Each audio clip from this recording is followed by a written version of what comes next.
This overture is by Chris Young, who in a sense made a larger mark on the movie than practically anybody else associated with it, because his score, I think, elevates the picture with its scale and its majesty and its complexity and its emotional richness. It's a score which, of course, has been drawn upon by subsequent composers who've worked on the other pictures. It enriches the whole texture of the show to have this kind of scale of music going on. Chris is an old style composer. He's a little crazy, I think, and I think he'd probably admit to that, and I love working with him. Extraordinary talent. There's a lushness to all this orchestration, which is in strong contrast to the sort of three fingers on a synthesizer kind of scores which were chiefly going on with horror movies, particularly modestly budgeted horror movies of this period. This picture was made in 86, scored in 86. And the picture begins. This was a tiny little set, on a tiny little soundstage in what's called the production village in Cricklewood, which is North London. I swear that if the camera had moved an inch wider, you would have seen the edges of the set. That's about the limit of the set right there. There's a little painting on the wall behind the fellow, which is almost a little demon sign which prefigures what comes later. And now, of course, we have the first of the box solvings. The puzzle box was inspired, if you will, by gifts that my grandfather gave me. My grandfather was a ship's cook. He brought back from the Far East when I was a child puzzle boxes. None of which, if I remember rightly, I was able to solve, but they all fascinated me.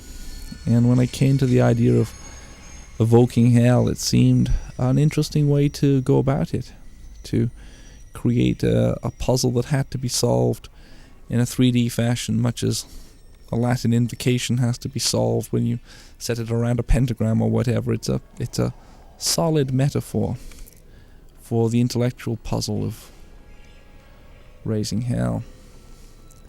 And then, of course, all these very simple visual devices, lights appearing in the walls, nothing very complicated here at all, but beautifully enhanced by Chris's ominous score. That was a grisly little shot, which I think smacks of the latex, but what are you going to do? And now we move into, the domestic territory of the film. The film is essentially, as I've observed before, a domestic triangle. And this house is the setting for the bulk of the picture. It was my intention that at the very beginning of the movie, the audience should realize that they weren't in a spoof. They weren't watching something made by people who had their tongues in their cheeks. They were watching something made by people who wanted to scare the bejesus out of them. And this was this scene that we're watching now is my attempt to signal that. These strange columns, the chains, the hooks, the blood on the floor.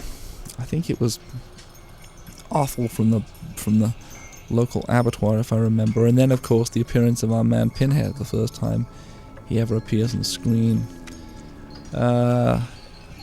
rummaging through the aftermath of what he's done. Of course, first time the audience ever sees this, they don't have a clue what's going on.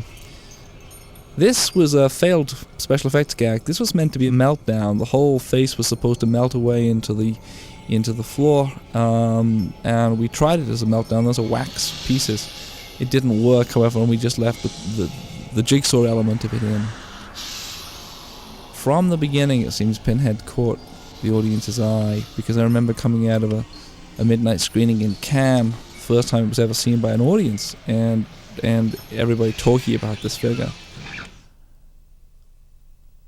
And now these series of mysterious, violent images are over, and the narrative proper of the movie begins without, of course, the audience having a real clue as to what they've just seen. They've just had these little glimpses of something, which hopefully has people puzzled, has people's interest roused.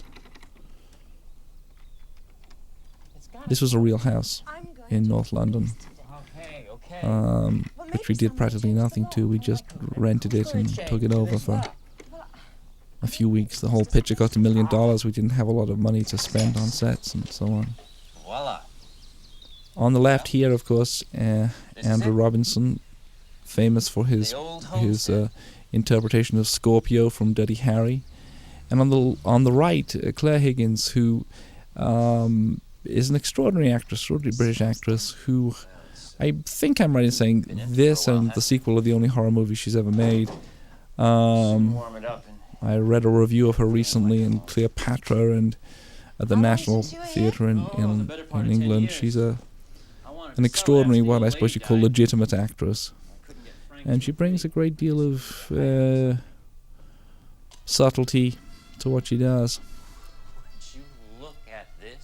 There's a number of, obviously, religious images and ideas in the movie just playing below the surface. Here they come into this empty house, and the first thing that shows any life is this rather tacky saint standing on the mantelpiece. This was shot early in the movie, and shot early in the schedule. I forcibly remember shooting this material and thinking, I'm directing this picture and I really don't have a clue what I'm doing. Making it up as I go along. I was helped immensely by the people around me, not just the people in front of the camera, but the people behind. Robin Vigeon, an extraordinarily good DP, and Richard Martin, who edited the picture, who was just wonderfully supportive. You know, I was a guy who'd done nothing in the movies except written about a couple of screenplays which had been turned into truly terrible pictures. This was, in a sense, almost a sort of make or break thing. I felt if I couldn't crack it this time, I just was going to leave the cinema alone and maybe just sell the stories off from my short fiction and let other people muck around with them if they wanted to. I got lucky. I was surrounded by wonderful people. Oh yes, a nice maggot shot.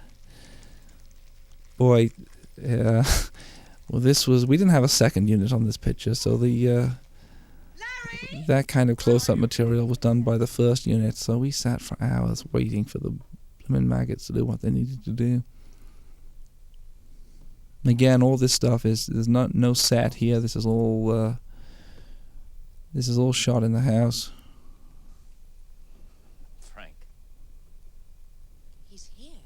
He's been here.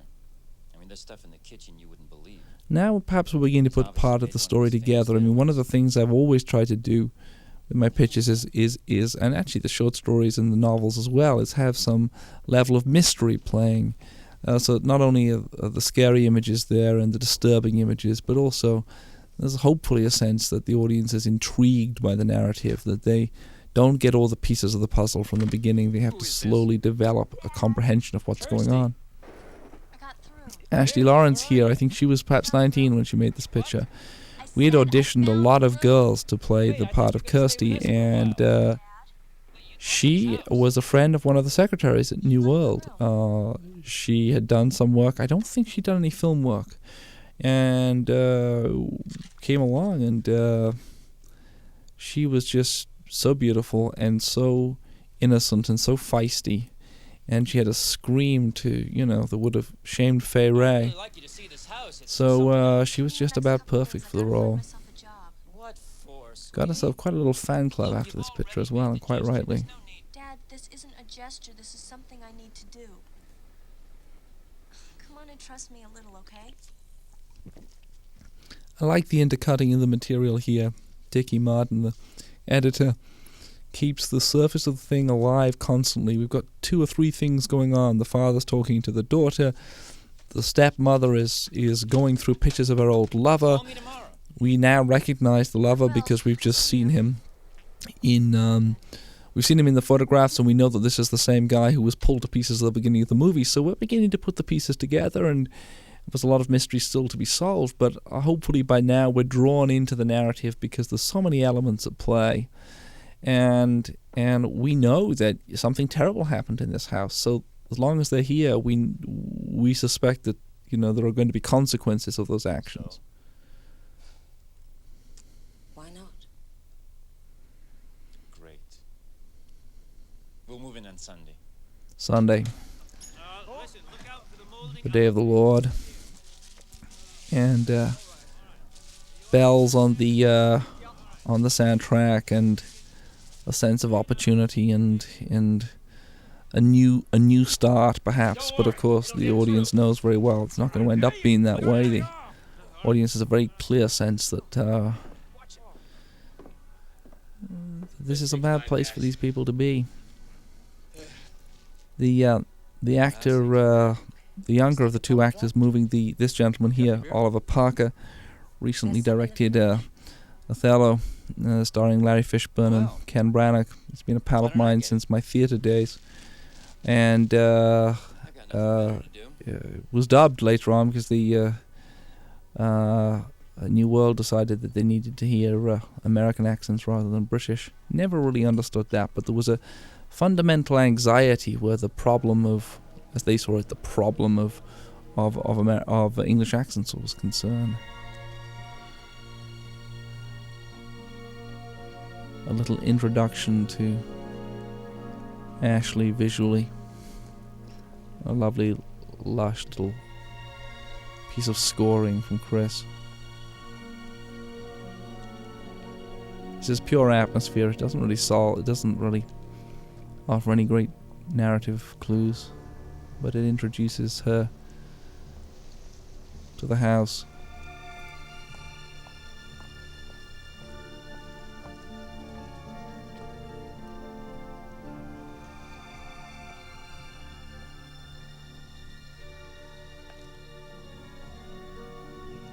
More religious iconography coming along. It's, the point here is that they've thrown out all the guardian divinities. They've thrown out the saints. They've thrown out the image of the Madonna, and in a sense made the house more secular, or maybe made it more available for invasion by hell. Here you go. Oh, great. Not an important point perhaps for a regular viewer, but it's there if the audience wants to take pleasure in those little notes. She's upstairs.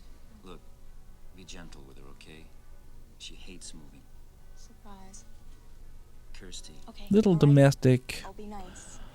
elements, a little sense of the relationships going on, which are almost fairy tale relationships. The bad stepmother, the sweet innocent daughter, the father who seems completely devoted to the stepmother, even though it's perhaps not particularly wise for him to be so.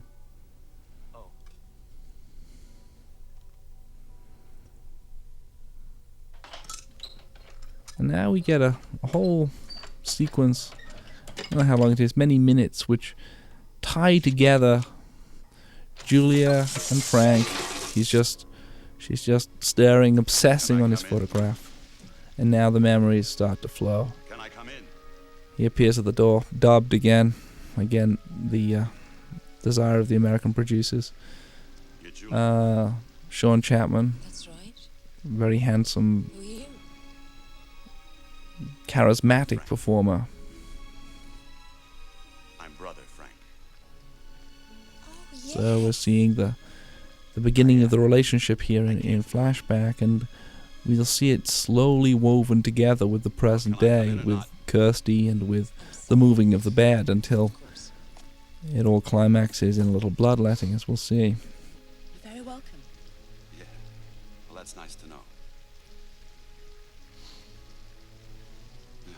Do you have a towel? Did you have a I towel? got a towel. She says the same thing. The Kirsty. present day and the past intersect for a moment.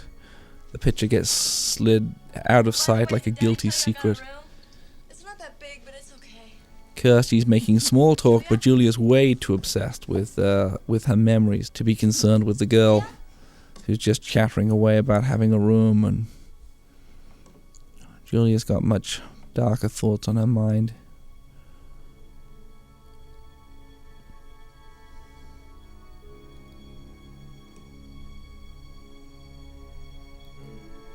And now, of course, to avoid Kirsty, she enters the room, and the audience says, this is where it happened. And the memories start to come back. They begin again, and they begin to intensify again. It's worth noting how extraordinary Chris Young's score is here. The way that in the next few minutes it responds with great elegance to the change of tone and slowly escalates the action. Wedded bliss. Back to the flashback again. Very happy. Oh, sure you are. The wild boy You're gonna let me kiss the bride. is Frank is making his seductions.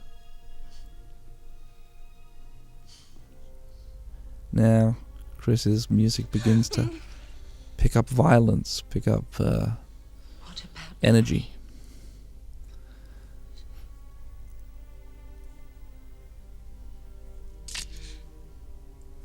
Forget him.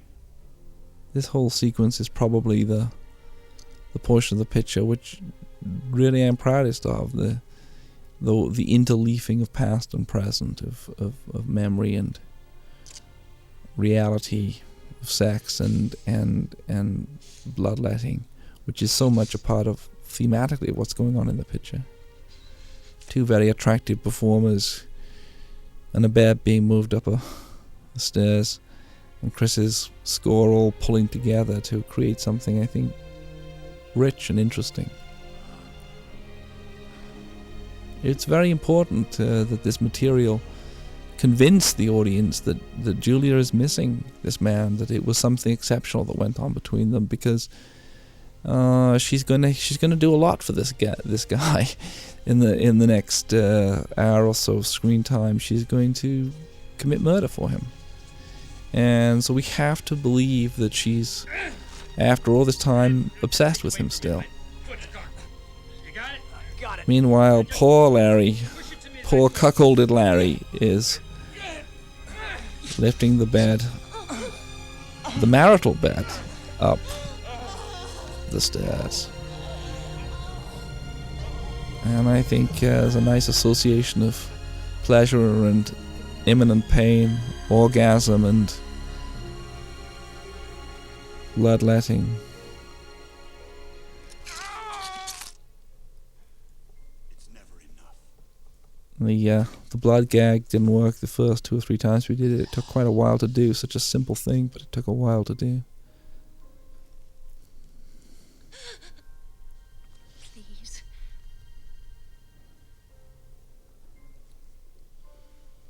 I'll do anything you want. There's an interesting promise. The promise which, in fact, she makes good on as the movie goes on. I'll do anything you want.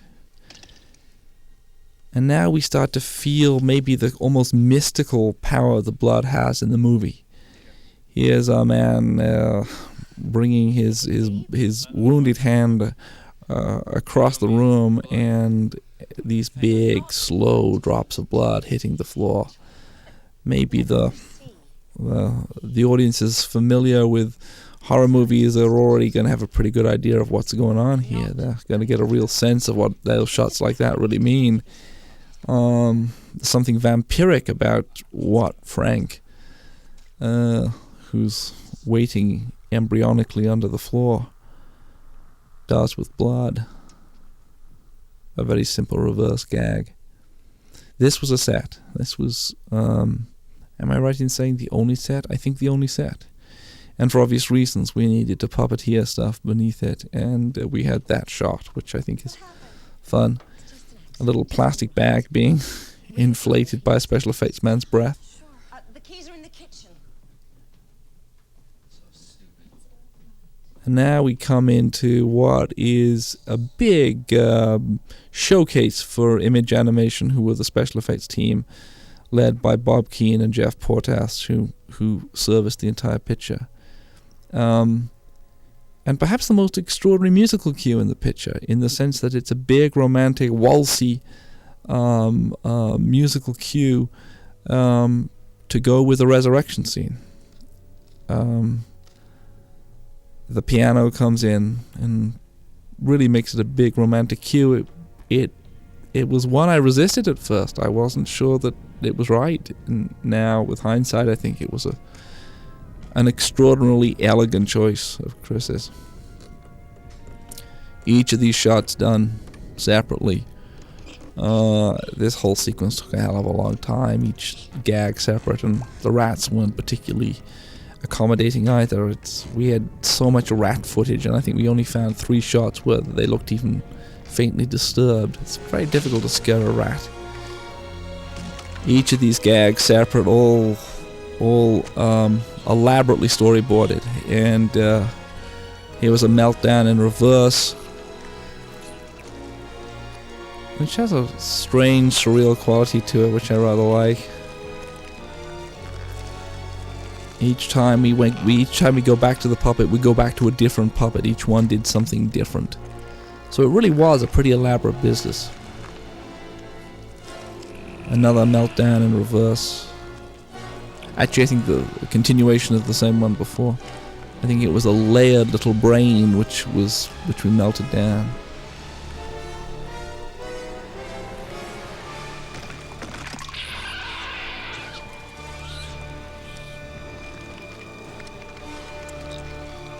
And he is, Chris's score is just doing such great stuff, totally enhancing and again enriching the scene. It's not even particularly scary music. It's actually almost celebratory music. It's music that's almost selling us the wonderment of what we're seeing rather than the horror of what we're seeing.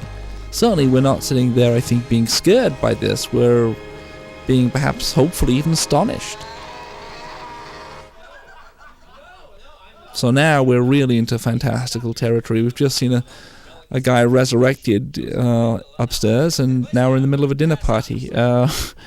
And that thing that Hitchcock had about putting the bomb under the table. It's much more interesting watching two people have a conversation if the audience knows there's a bomb ticking under the table. Well, we know there's a bomb under the table now. We know that there's somebody upstairs who's going to be in need of more blood. Julia, of course, isn't really feeling in a particularly frivolous mood. The young love element of this, the relationship between the lovers, was always a minor element in the narrative, and as we cut it together, it seemed less and less important. We cut it back considerably, I think, from the material that we shot, because Julia's story and Frank's and Larry's carried so much weight in the narrative. The Night of the Paper Hat. I seem to remember that was one of Andrew Robinson's inventions. We'll come to another inspiration of his much later in the picture, a very important one, as it turns out. One of the things I always try and do is as when I'm directing is to allow everybody to make their contribution, and one of the things actors very often do is bring to the party ideas which make their characters more complex, more interesting, more human. There's an open invitation at the beginning of a shoot that actors should come to me with their own ideas. Not necessarily saying that everything will find its way into the picture, but I don't want to feel that actors are, again, Hitchcock cattle. They're the heart of the movie, aren't they? You can have a picture which looks wonderful, the best special effects in the world, and if the performances aren't anything, and if the actors aren't giving you anything, then you're not really interested. Now, of course, we have a cliche, really, the the girl goes into the attic, or the young woman in this case goes into the attic, and we just know that we know the monster's there in the shadows. There's no real surprise about this. The audience is simply wondering, well, when is it going to happen? How is it going to happen? It's a classic setup, isn't it? The lights are dim. She's vulnerable. Something is a little icky on the floor there. And then wham. We had the greatest problem with this gag. The baby Frank, if you will, the vestigial Frank, was a real problem to shoot. We actually had a puppet and animatronic first, which didn't work at all. I'm sure Image Animation wouldn't mind my saying that. It just didn't work. We shot it all, and it never really had enough life to it. So we got a little kid, maybe a 10-year-old in that little suit to pursue Claire across the floor. And then, of course, once we come in on the close-up, we're coming in on the actor who plays Frank in his skin form, a very, very thin actor called Oliver Smith, who probably weighed 90 pounds, but a fine actor, and he needed to be that thin, so when we put the effects on him, when we put the prosthetics on him, he still looked like a barely animated corpse. This is the big selling scene in a way. You've got to convince the audience at this point that this woman feels so attracted to this man in his appalling state, or at least to the prospect of this man being back in his whole condition, that she won't just run screaming down the stairs and say there's something horrible in the attic, go and shoot it. That's all about the performance. That's all about Claire. That's all about how needy she has told us she was in the earlier sequences in her performance. How much she sold to us the idea that this is a woman who lives in the past. You can't leave me like this, you can't. There you go. There's the primal bargain is being made here. I need more blood. He's saying, and she's going to say yes. You have to heal me. The use of the word heal is important there, I think. It puts her into the position of somebody who can make him better. I love that shot of Claire. She looks so great. Are you alright?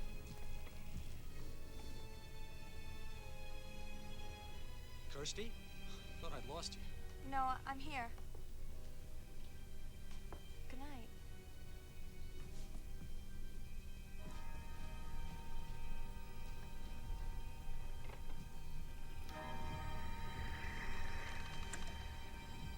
And now the bargain's made.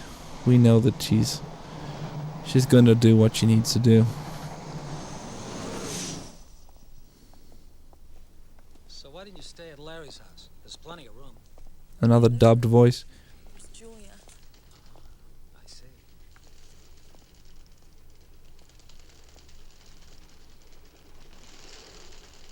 This character, the hobo, the bum who haunts Kirsty, who appears, I think, 3 times in the picture, is never entirely explained, which I like. I think that in some ways horror movies have become too content to cross the T's and dot the I's for audiences. There's something very pleasurable, I think, about having a sense of mystery, never completely solving the narrative problems, never making it too simple for an audience.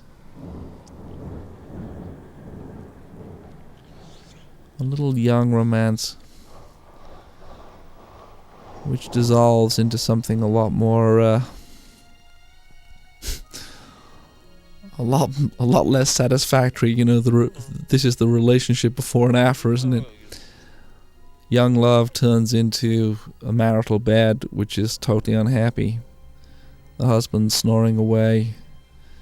The wife lying upright in bed, thinking about her, sitting upright in bed, thinking about the orgasm she had with her husband's brother. Great rat shot. I love that shot of Frank there. Just silhouetted.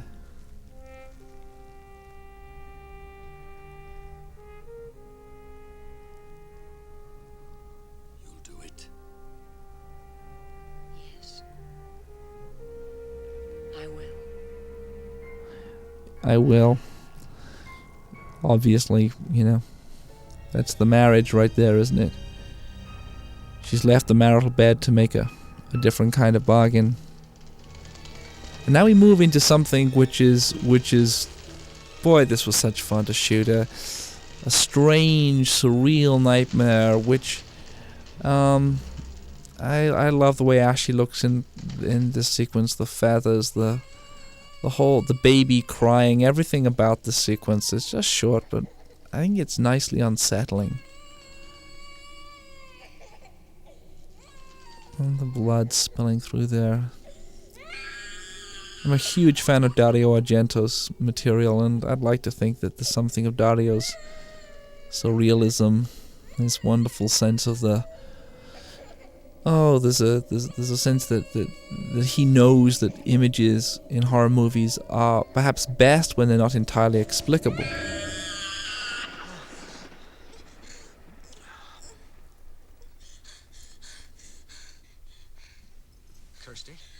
Kirsty? I think in fantasy and horror movies, very often the creator's imagination is almost tamed by the need to tell a story, and I know the tension is present in me constantly. The tension between enjoying the storytelling element of it, and sometimes just wanting to let loose with the imagery. You know, some of my favorite filmmakers, Tarkovsky and Fellini, are not actually filmmakers who are terribly driven by the narrative. That's tends to be an American preoccupation of American film. Certainly European film and Russian film is not so narratively driven. Art house films are not so narratively driven, and I sometimes envy the freedom that the art house movie has to just, as it were, indulge the free-flowing imaginative elements without having to think too much about the narrative line. Argento does that and has made certainly in his home country of Italy, he's made very successful pictures. They never seem to have translated over here. Even though the best of them, I suppose, Suspiria, or the most successful of them, I should say, Suspiria, was popular here. By and large, there isn't enough narrative cogency, I think, in the stories for American audiences. And now, of course, she's off, isn't she? She's got her mission. It's time to supply blood.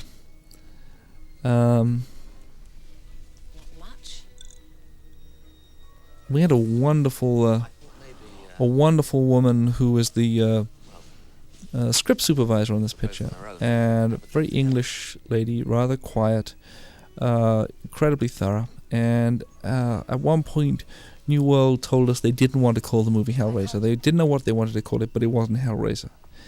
And so I said, well, I will hear from the crew any alternative suggestions, anything you want to suggest, please just come to me and tell me what you think. And at one point she sidled up to me, she said, I think we should call the movie What a Woman Will Do for a Good Fuck. And I think it was a sincerely meant insight into what's going on subtextually in the picture, that really this is a movie about what a woman will do for a good fuck. We're about to see just how much she'll do. Another, I think, really nice little vignette from the victim. he has maybe 2 minutes of screen time, 3 minutes of screen time, but he gives us a little portrait of an uptight man. You know, we guess a lot of things about him. We know he's married, don't we? He's a rather bad-tempered, frustrated fellow. He's probably an accountant. He just gives us a nice little portrait of who this fellow is. And because of that little eruption of anger that we've just seen, you're not going to change your fucking mind, are you? He says, I think we take against him. I think we decide that he's fodder. And she certainly does. You can see on Claire's face in the scene we just went through, you can see the moment when she decides that she's going to go through with this. No. She's still nervous. And this is an interesting thing. We're on her side right now, I think. We know she's going to do something terrible, but we're nervous for her. We're afraid she won't pull it off. I think one of the interesting things about the movie is it does allow us to see I've always preferred the floor. the act of murder from the point of view of the murderer with a purpose. Why don't you take a jacket off? Why don't I? The other thing I think interesting about this scene, this is not very plainly not a teen murder movie. You know, we're not looking at beautifully tanned Californians being hacked to pieces by machetes. That was one of the things which I think critics and audiences found notable about the picture when it first came out. You know, we're looking at a scene which has a kind of reality about it. Of course, we're now looking at the point of view of the monster sitting in the corner, so it's never going to be that real. But there is something rooted about the picture. This isn't a little glamorous fiction about how beautiful people come to a terrible end because they go to the wrong campsite at night. It's driven by her desire, and in this moment, it's driven by his desire too. He wants to sleep with this woman, and he's a little tipsy, he's a little drunk. Did you lock this? This is a scene we had some troubles with as far as the MPAA were concerned. My memory of it is that they thought it was okay to for to hit him once on camera with the hammer, but not twice or 3 times, which I think we had in the original cut, because they claimed that the second and third blow was sadistic. Seems to me the first one's pretty sadistic, but I suppose sadism is in the eye of the beholder.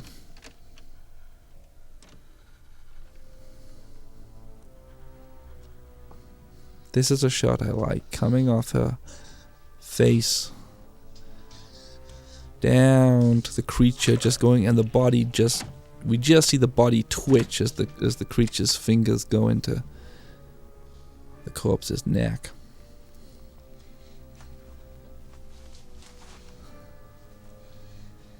And she's not very happy. She's not a happy lady. She's not exulting in what she's done. She's disgusted with herself and with the blood. She feels wretched. She feels sick. She's shaking. She's frightened.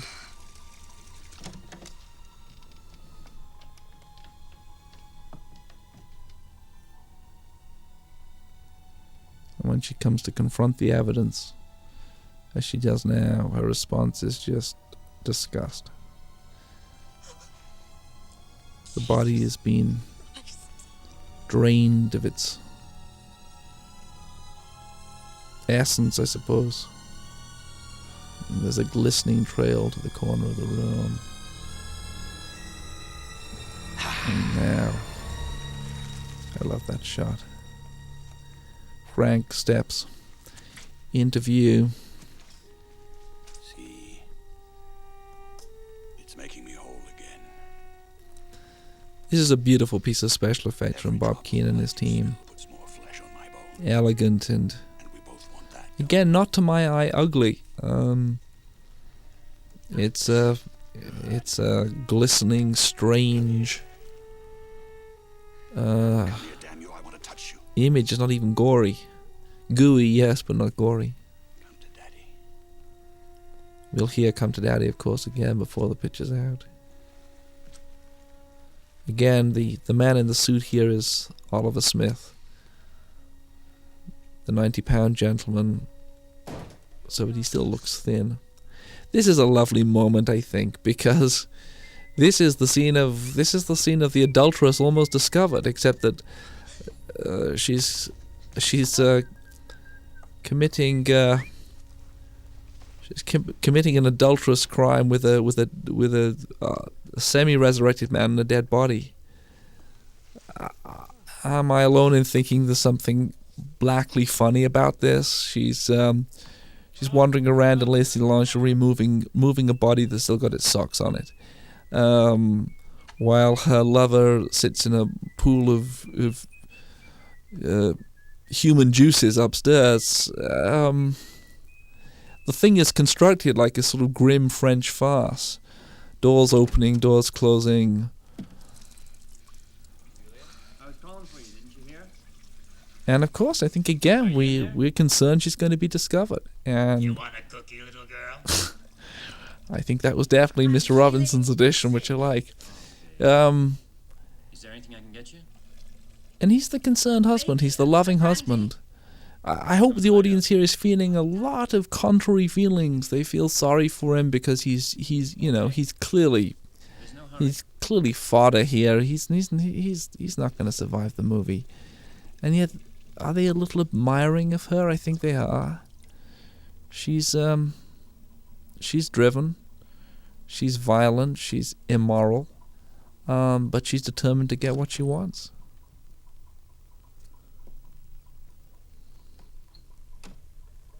Little glimpse of the creature behind her there.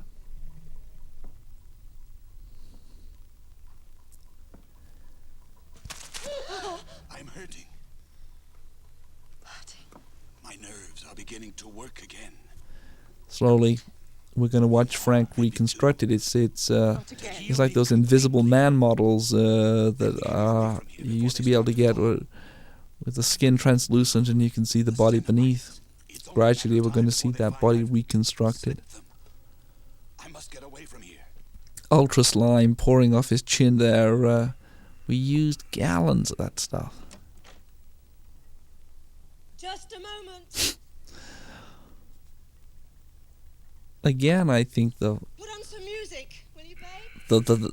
the black comedy of this is pretty apparent. She's upstairs with her lover, having this conversation with this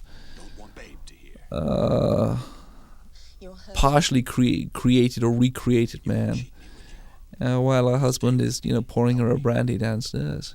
Then we can be together the way we were before. We belong to each other now. For better, for worse. For better, for worse. We've heard that "I will" earlier on. Now we hear "for better or worse." Obviously, the marriage vow echo is intentional there. The connection between Frank and Julia is much stronger than the connection between Larry and Julia. Could you not do that, please? Where's the manager? That's a problem, too, because he's out to lunch right now. I want to see somebody in charge. Here comes the bomb again. Interestingly, a number of fans of the movie think that's me, and I wanted to do this because I wanted to sort of eat the locusts on screen, but it was such a big makeup job, and I think we had 2 hours in this pet shop to shoot the whole sequence, and so it was just going to be nightmarish to try and get me in front of the camera as well. Oh my God. Wonderful little locust. You get out of here. The picture was shot in a very short time because of the price, and time is money, and so sequences like this, you think, boy, there's so many things else I would have loved to have done, but there just was never time. It's in terms of the way the shots are set up and how many camera moves there are, it's a very simple Stay by and picture. see what you're doing after work. What's I don't wrong? regret that. I feel that that's part of its Something weird. What? part of its charm, the simplicity of it. Nothing. The sound of birds, bird wings, is something which happens over and over again, is heard over and over again in the picture, like the baby's cry. Quite sure. Only I like to be careful. Again, Chris's music, picks up the energy here, moves the whole narrative along. What we're going to be watching is a little montage of how she's doing. Her hair's getting a little bit more impressively coiffed. Her makeup gets paler. Her eyes get more intense. Her lipstick gets redder. Her nails get redder. She's becoming Lady Macbeth. She's becoming this cold, dangerous woman. And she's enjoying herself. There's a little smile that tells you she's having a good time. This, again, I can't help but think of the black comedy of this. This may be the first time we saw a semi-resurrected man smoke a cigarette.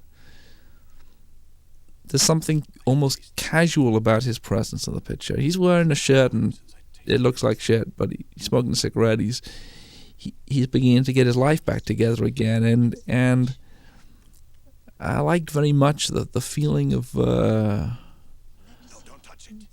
him being a regular human being. He's just missing a skin.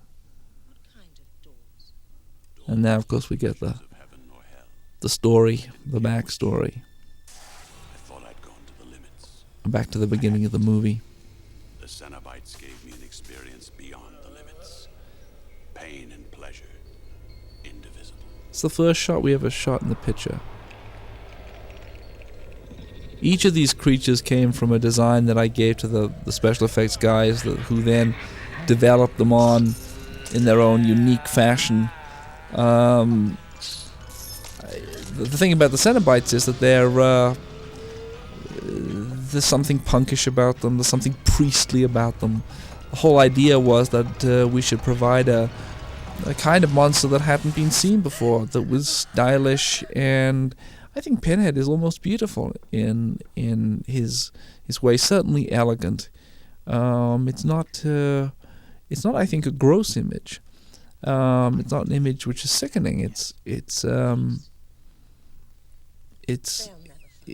elegant and erotic. Not in the whole wide world.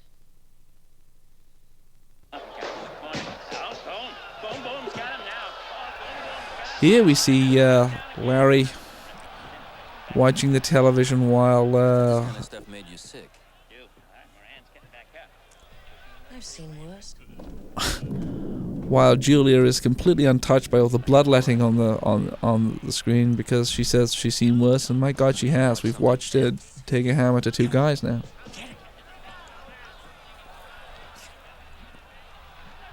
There's something useful and interesting in terms of what we understand about Larry here, as he gets into the spectacle of these two guys beating the shit out of each other, even though of course we know he's a complete wuss. He's the kind of guy who sits in front of the television and talks a good fight, if you will. Larry? What's the matter with you anyway? They all stand by the thunderstorm here. I hate the thunder. There's a reason why it's used in horror movies so often. I think that, it's powerful. It's I've used there's a thunderstorm in every one of my pictures so far as director. This picture in Nightbreed and in Lord of Illusions, there's a thunderstorm. I have a fondness for them. Now, here's an interesting sort of connection of, again, sex and violence, because she doesn't want him to go up there. Frank's up there. She doesn't want him to go, so she's using she's using sex to delay him. But it doesn't work. And upstairs he goes. This is part of the set of the inner room. So this little landing, all that you could see in that shot, was part of the same set. It's okay. It's okay. Now we're absolutely sure he's gonna get pantsed, but no. It's probably a rat. It's a rat, he says. Nothing to be afraid of. And there are 2 mechanical rats nailed to the wall. Interesting little aside on this. The BBFC, the British Board of Film Classification, was so certain that those were real rats that they had us take in a mechanical rat and demonstrate it for them before they would allow the shot to be in the movie in England. Now he's taken up her idea of a little sex, and this is where Frank is. He's in the bedroom. What is the audience thing here interesting? Are they frightened for Larry? Are they frightened for Julia? Are they frightened for both of them? Are they thinking it'd be kind of fun if Larry was killed right now? Make for a shorter movie?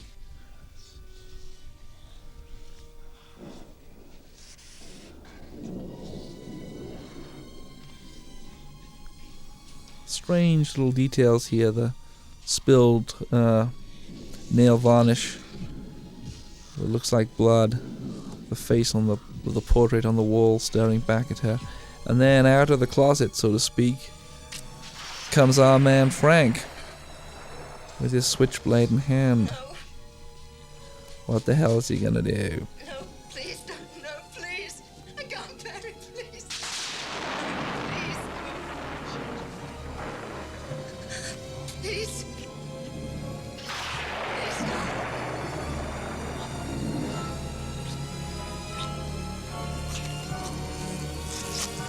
Well, there's an explicit threat if ever you saw one.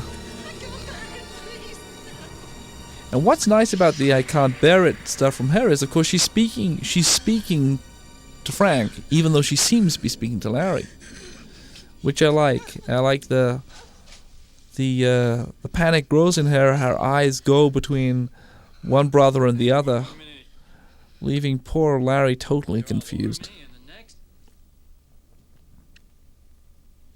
I just don't understand you.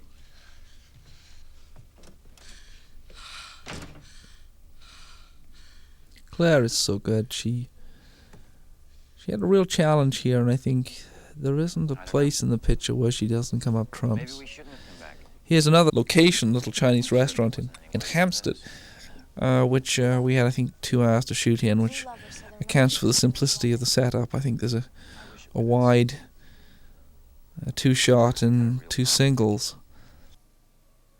She doesn't even want to leave the house. Really? It's the consequence of making low-budget movies. All you can do is just get in there and do the coverage. Wherever we could, we spent time, on the money scenes, on the special effects, on the creature stuff, on the stuff which was really elaborate. When it came down to dialogue stuff like this, I had to trust the actors, get in there, do the simplest setup I could, cover it, and get out. As I remember, the proprietor of this restaurant actually arrived to let us in an hour late, so I think we stood outside in the cold waiting for him to get in, and I was so royally pissed off because I knew every minute that I didn't have inside was another minute not to get coverage. So where's the harm? I said no. Then find me somebody else before they come looking. Now the story starts to escalate. Now. He needs more blood very quickly. He's frightened. Frank is frightened that the Cenobites are really on his heels.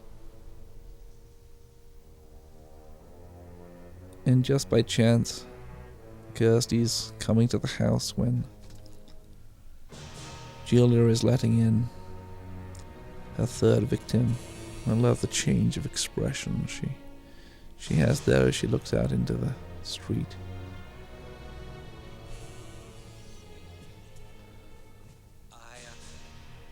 another accountant type, another man who's got a wife and kids at home, who just wants a little adultery on the side one afternoon and is going to pay for his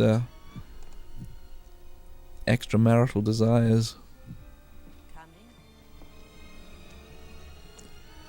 Now again, we're watching two elements come together here. Jesus Christ! And aren't we feeling a whole bunch of things?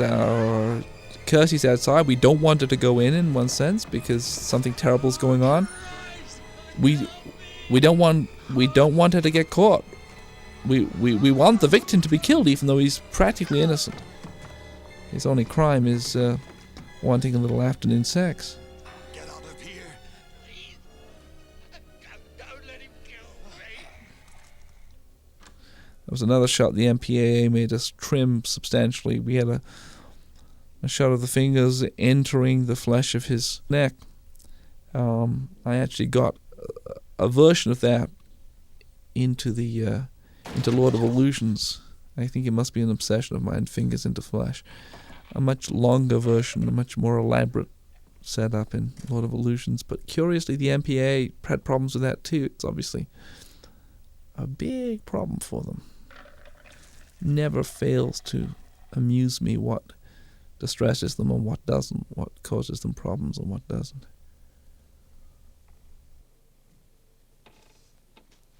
Now again, the heroine comes. Kirsty comes into danger, and I think again we have a whole host of contrary feelings. We're frightened for Kirsty, but aren't we also a little nervous for Julia?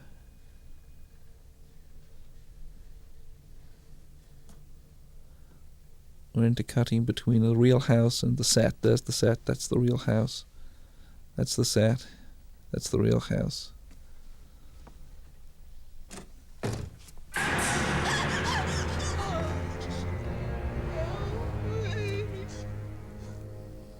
Nice piece of makeup. I like this reveal, moving around the door frame.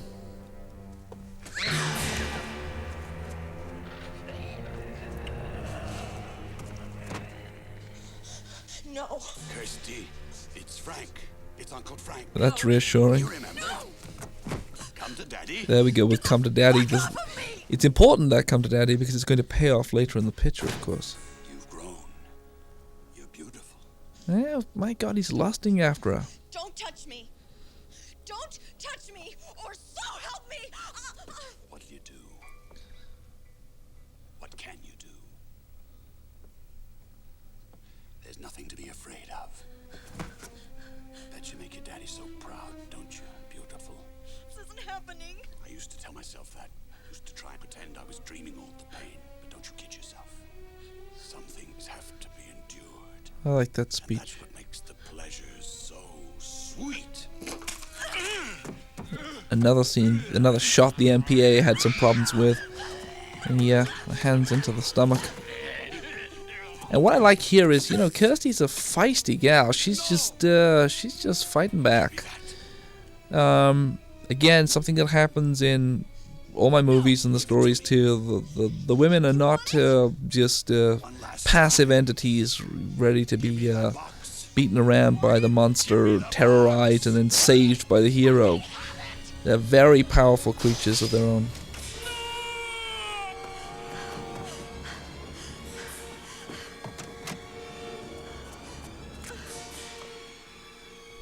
They're their own creatures, absolutely.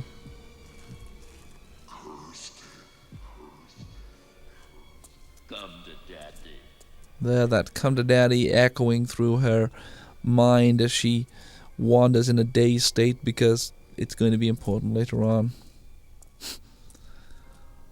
I don't know why we thought the nuns would be fun, but I suppose we did at the time. It's Frank. You remember? It's Uncle Frank.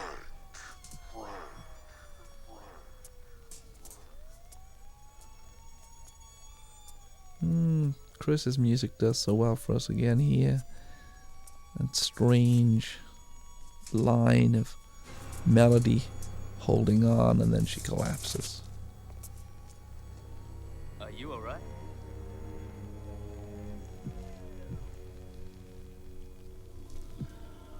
This is nice. It's stock footage, but it's a nice little image of consciousness opening up again after she's collapsed. It's also a nice dissolve between this beautiful flower and our heroine.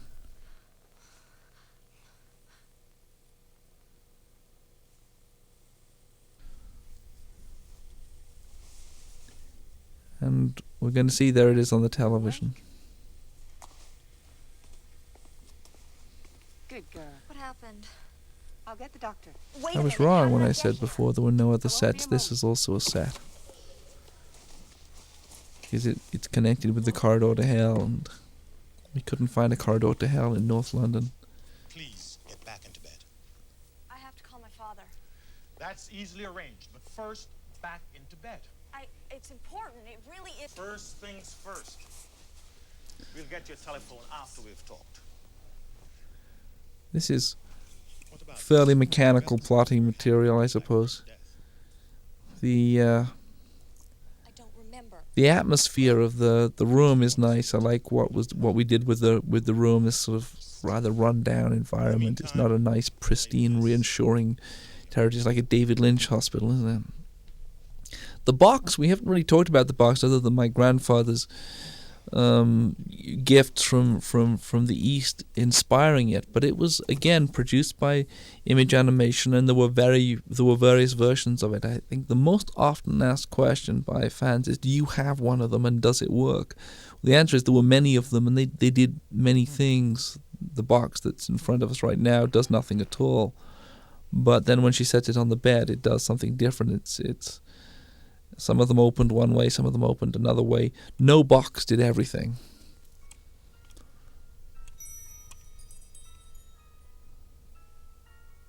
Meanwhile, the television is on the blink, giving us a warning that something's amiss here. The sweet little musical cue here starts to go awry, starts to go like a music box which is slowly turning rabid on us. And she's activated it.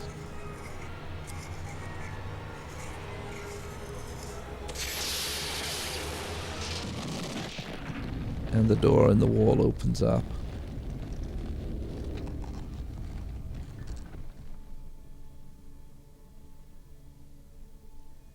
Again, there's no real explanation for any of the mechanism of all of this, but that's part, again, of the pleasure of it. As I said before, I'm against explaining too many mysteries. Now the baby's crying, which we've heard before, and she enters this strange corridor, which is almost like an interdimensional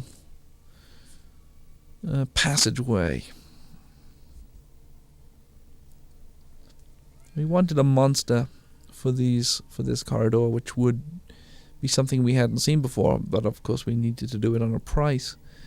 And Bob Keane came up with, I think, a fun creature, which I wish I'd shot better. I wish I had more time to shoot better, but I don't think we ever cracked how to shoot this creature the best way. The walls were extremely flimsy, so it was tough to do this without the whole set shaking. That's a nice image, I think. It's a strange image.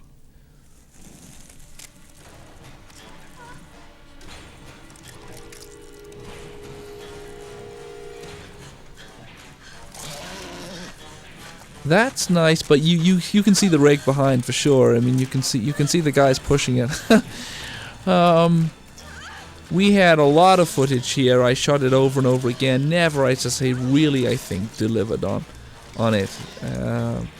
We cut it short, feeling like less would be more. I probably should have cut it shorter still.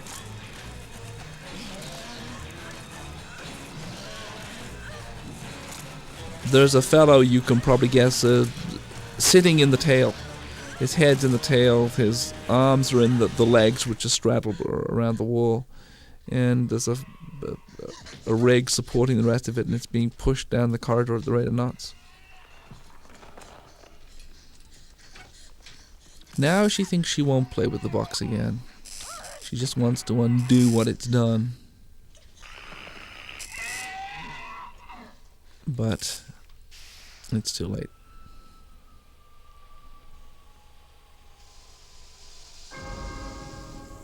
Again, the light through the walls, pretty simple effects, and perhaps for a more sophisticated audience now, this movie's 10 years old, we wouldn't be able to get away with that. I don't know. Maybe audiences would require something digital, something a little more complex. I've always been a strong believer that those simple things, if you can make them work, will be powerful. I suppose context is everything.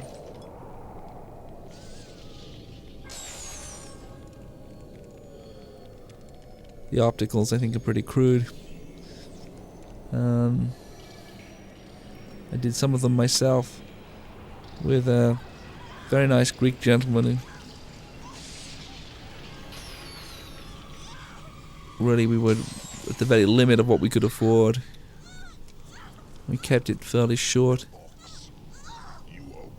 And now we get the first real view of Pinhead. And Doug Bradley starts to perform. The power of this character and the way that audiences have taken to him over the years never ceases to amaze me. I'm having this conversation with a microphone a day before Hellraiser 4 Bloodlines opens, and so I've been doing interviews talking about the appeal of Pinhead. Everybody has a different view. Some people say it's because he's a kind of neo-punk. Some people talk about the religious element that he brings to it.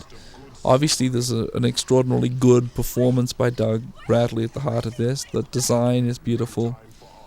The symmetry of the makeup, I think, is very persuasive and powerful. He's also a character who can be very easily drawn. You just need to stick a few pins in anybody's head. He also appears in tattoos now. A number of fans come to me at signings with his image etched onto their skin, which I think is perhaps the ultimate compliment. To live to the end of your life with this figure there on your arm or your buttock or wherever is quite a commitment. This is the female Cenobite's my cousin Grace, and Doug Bradley, of course, is one of my school pals. I've known Doug since I was 16. She's 24, 27 years. 27 years. I don't think so. She'll want to warn Larry first. That's probably her now. The narrative is escalating. We've the Cenobites are out there. Kirsty has made a deal with them essentially and said, "I will deliver you, Frank, if you will free me from my obligations to you because I opened the box." My brother will be home soon.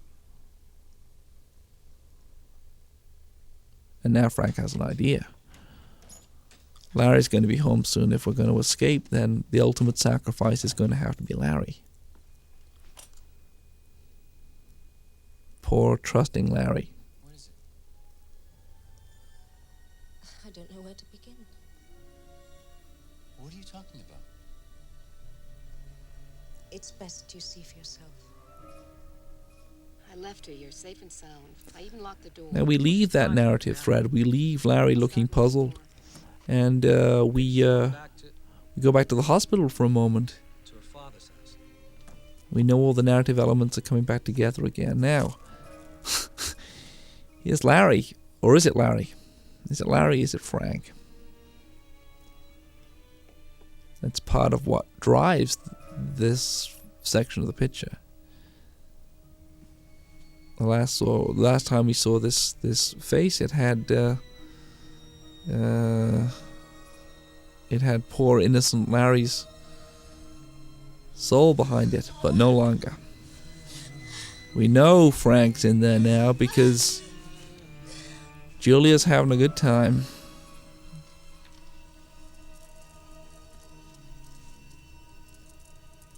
They've become two very dangerous people, and here comes Kirsty innocently going to find comfort with her father. And now the audience, of course, knows that her father is no longer her father. Her father may look like her father, but in fact that's her uncle. It's very late. It's a Freudian nightmare. What's the matter? I want to see my father. Of course.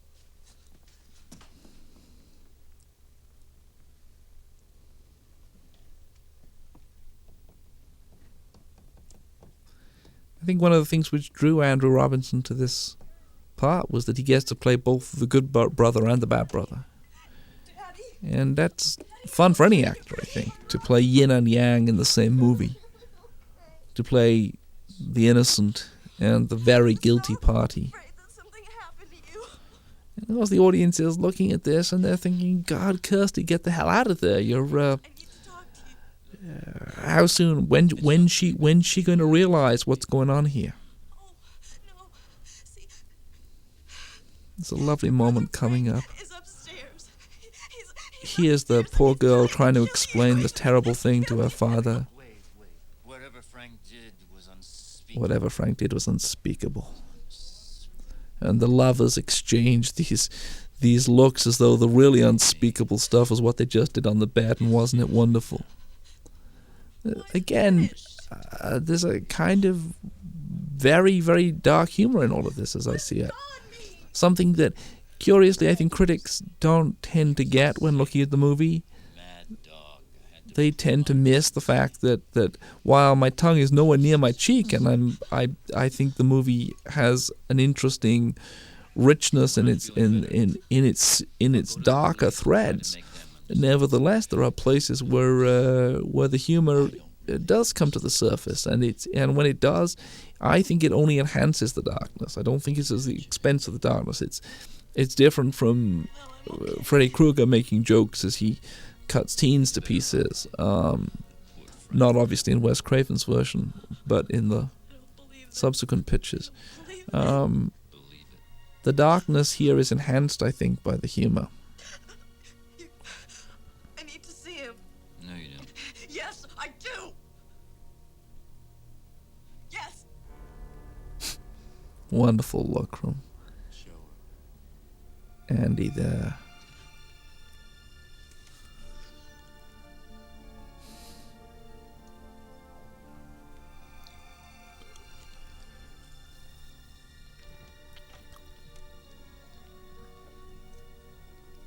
A nice little touch here. No special effects whatsoever, but a sound effect. A little moist sound that implies that she's just putting the skin back together again. Such a simple little thing, but the effects guys do something very nice there, and it elicits a shudder.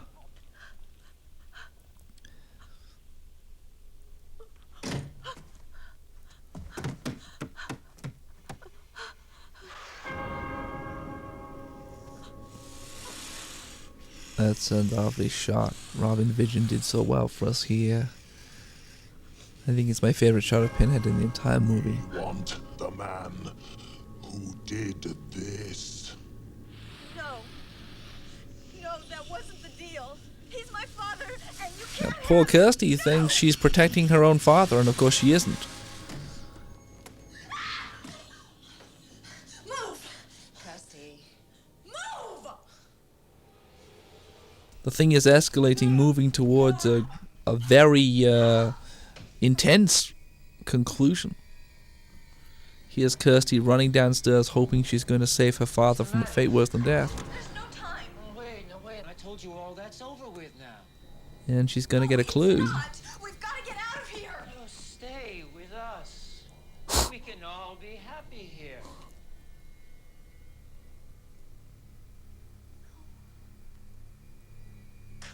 to Daddy. There's the clue.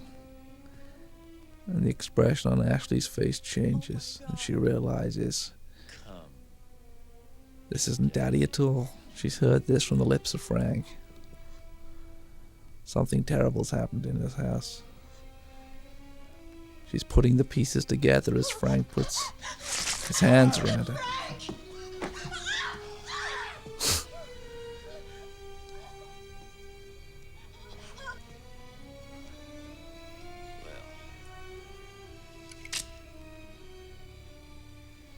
So much for the cat and mouse shit. That was Larry's line. That was Andy's line. So much for the cat and mouse shit. Very nice little inspiration. Spur of the moment, I think.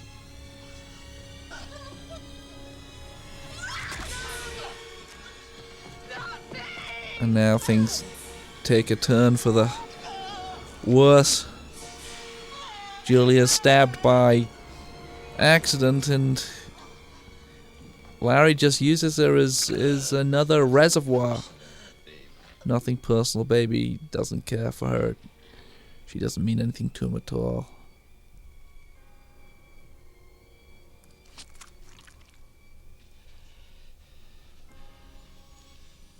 That simplifies the story somewhat.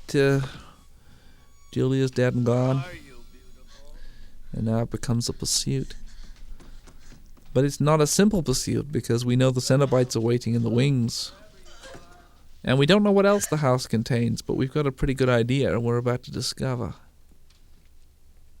Ashley does really well here, just keeping the tension up, keeping the sense of her panic, and without ever, I think, becoming just a weak, screaming heroine.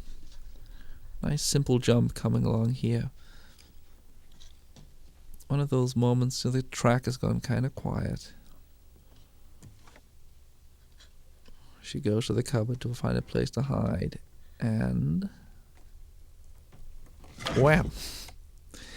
It's so simple, but audiences always jump out of their seats. And I think that's part of the horror film experience. I think, besides the effects and the escalating insanity of the story, there should always be room for the simple boo.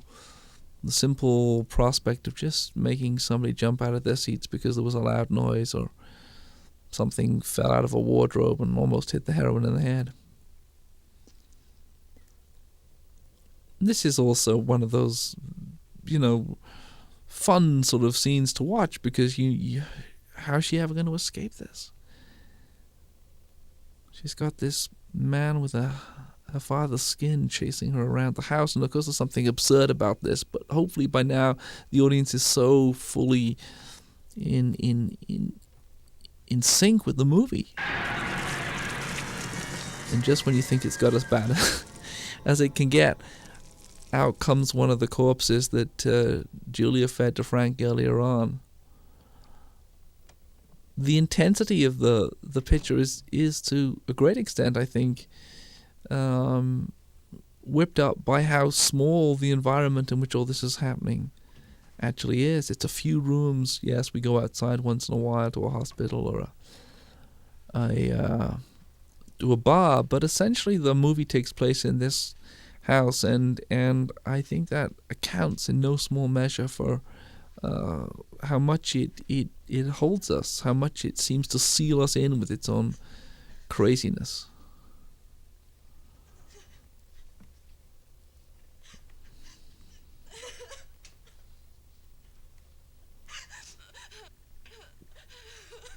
This is one of those moments when the audience is just yelling, "Turn around, look behind you, for God's sake, look behind you." Which again is one of the pleasures of a horror movie, I think.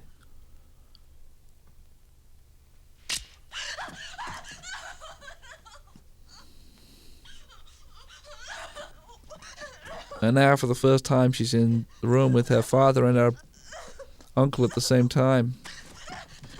Oh my God! Daddy! Daddy! No, don't mourn him. He was dead long before we ever touched And him. Larry's dead. Frank is about to talk his way into serious trouble. Frank is about to admit who the hell he is. And in admitting who he is, just bring the Cenobites down on his neck. And we get a reprise of what we saw at the beginning of the picture. We get the reappearance of the forces that took him in the first place. The movie, in a sense, comes full circle. This is, of course, the same room where he did the conjuration in the first place. This is the room which he was resurrected in. I like the narrative simplicity of that the movie comes back to this place where it all began.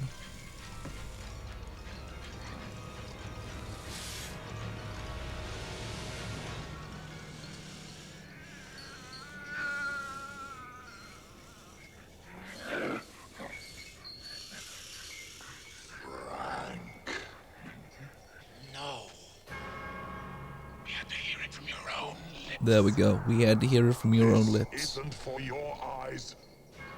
You set me up, bitch.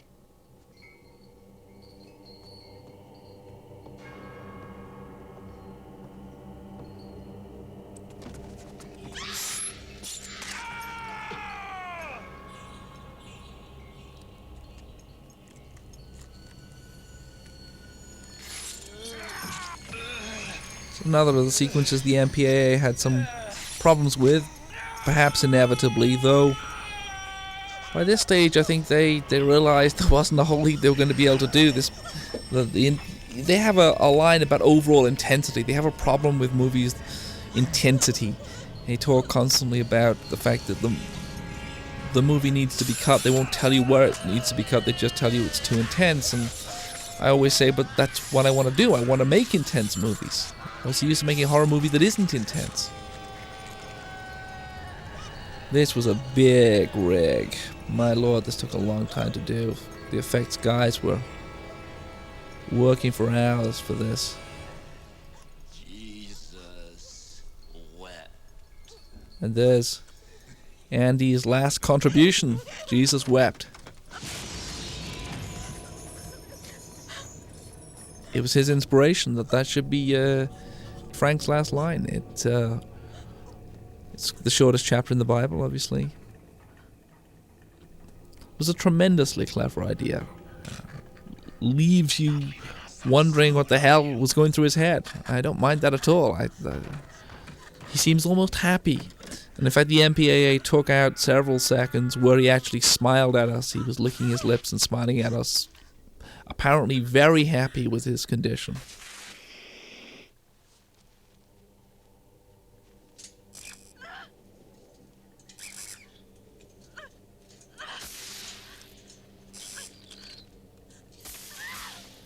And now, obviously our heroine has to solve the problem of the box. It's the last challenge left to her, almost the last challenge. We have such sights to show you. It's worth noting here that the character Pinhead is not in the movie a whole heap. He's just about to disappear from it permanently. And he has 2 or 3 scenes. But the audience teaches you over and over again what the real sources of interest are, and the response to the character was huge. It's meant that subsequent Hellraiser movies have been perhaps overly dominated by that character. I'm sure Doug would disagree, but I've always felt that less was more.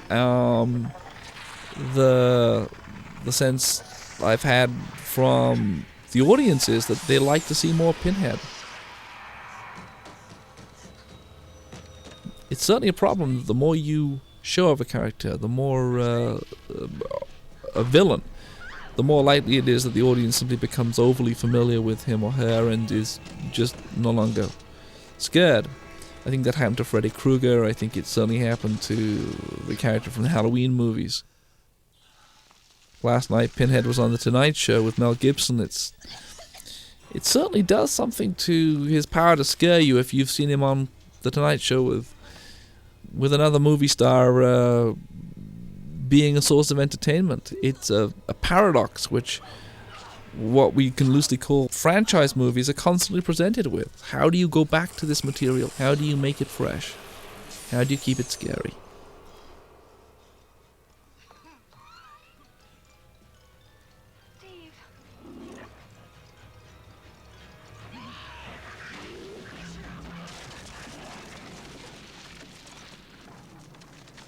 I would love to have done something more calamitous to this house, but it was somebody's house, so what we're going to do. The collapsing and the dust and so on are of a very primitive form, simply because all we could really do was drop dust on people's heads. That was the full sum of what our effects team could afford, and, would have been nice to have done something more sensational. Back comes the monster from the corridor for one last confrontation. Again, we were cutting around a fairly primitively conceived sequence. My era. It never was really all I wanted it to be. We had, unfortunately, again, very limited space to do it in. It's a real house again. There are no walls to be removed. There's it's a doorway with a monster hanging in it, and there's only so much that's available in the way of options. Again, Chris's music is immensely useful here, and the most primitive piece of opticals in the entire movie. Oh Lord, how did we get away with that? I suppose it lends a certain charm to proceedings.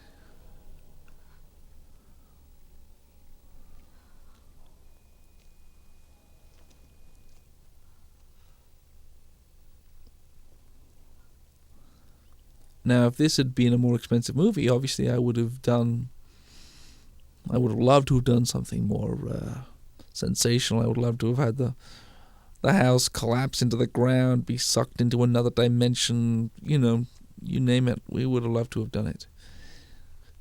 But by this stage in the game, we were pretty much out of money. All that we could do was do something symbolic, which is burn the photograph and lap dissolve over the house. Turn all the lights on as though something was happening inside, but that was the full extent of what our budget would allow us.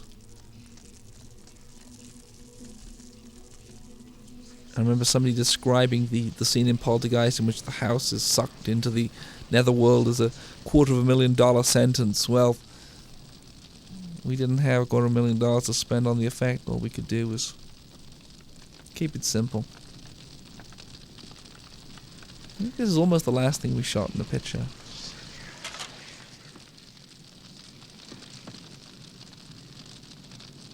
I wanted to leave the audience with one last mystery. Yes, the Cenobites have gone. Yes, Larry is dead. Yes, Julia is dead. Yes, the house has metaphorically at least been destroyed. Or symbolically destroyed. But here comes the derelict. Here comes the hobo from the earlier sequences, and we're about to discover his function in the narrative. He's the keeper of the box.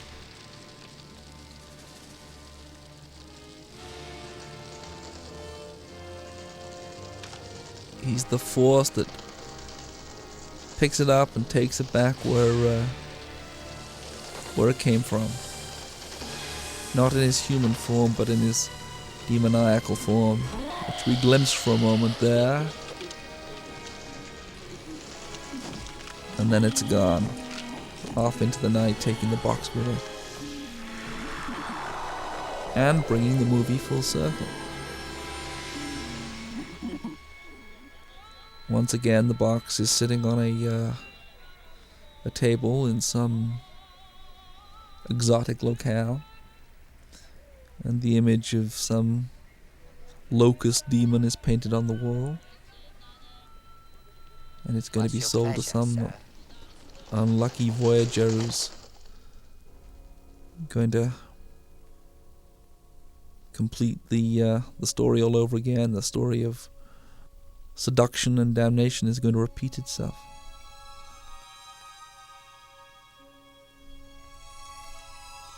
And that's it.